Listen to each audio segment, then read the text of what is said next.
My parents text me, "Skip Christmas this year. We want peace." I replied, "Perfect." But I did this instead. When the message popped up, I was stirring hot cocoa for my 2 kids. My mom's words glowed on the screen. "Skip Christmas this year, Daniel. We just want peace for once." I stared at it for a long time. For 12 years, I'd hosted Christmas Eve at my place in Portland. My tiny craftsman house had seen turkeys bigger than the oven, lights tangled across the porch, and neighbors packed shoulder to shoulder. It wasn't fancy, but people always said it felt magical. This year, my younger brother Ryan was newly engaged. Apparently, peace meant everyone cramming into his fiancée's parents' condo instead of the tradition I'd carried. I typed back one word. "Perfect."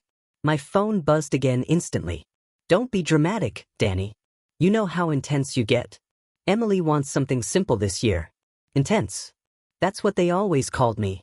When I refinished my basement into a playroom by hand. Intense. When I worked overtime to buy a $300 tree so the kids could have something beautiful after my divorce.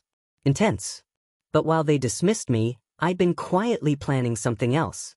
Something they had no idea about. 3 days later, I met with Alicia, the director of a shelter for teens just outside the city. "Are you sure?" she asked, eyes wide. "Hosting 40 kids here on Christmas Eve. It's a lot." I smiled. A lot is my specialty. That same afternoon, a producer from a local news station confirmed they'd be covering the event.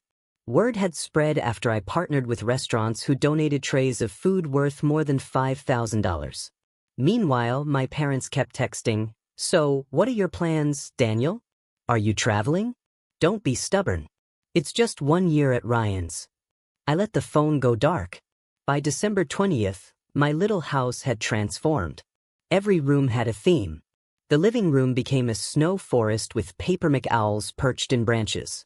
The kitchen turned into a cookie workshop.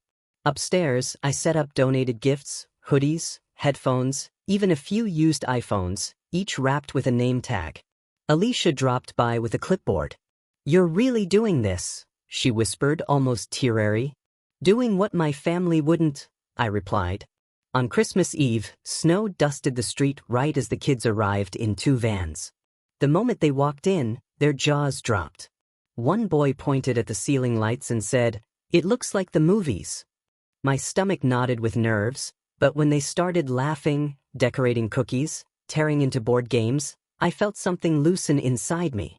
Around 7:15 p.m., my phone rang. It was my mom.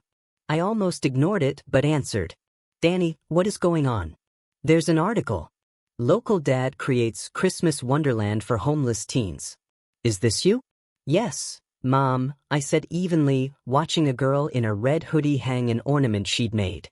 "While you wanted peace, these kids needed Christmas." There was silence, then my dad's gruff voice in the background.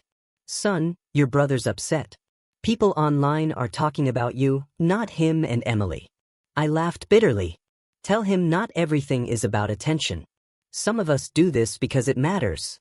The climax came at 8 p.m. A reporter filmed live as the kids opened their personalized gifts.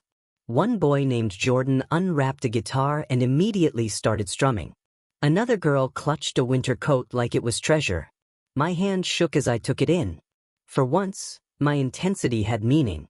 Halfway through the night, Ryan showed up at my door. Snow on his shoulders. He looked around, stunned. "This is insane," he muttered. "Emily's parents' condo has nothing on this." I handed him a mug of cocoa. "Simple was what you wanted. This is what I needed." He had no response. Christmas morning, while my family sat in that cramped condo, my house was still buzzing with joy. Later, my mom texted again. "Maybe we were wrong. Can we come next year?" I stared at the screen, then at the guitar chords echoing from Jordan's room. "Sorry," I typed back. "Next year's already booked. The shelter and I are making this an annual tradition because peace isn't silence in a condo. It's the sound of kids who thought they were forgotten singing carols off-key in a crowded living room."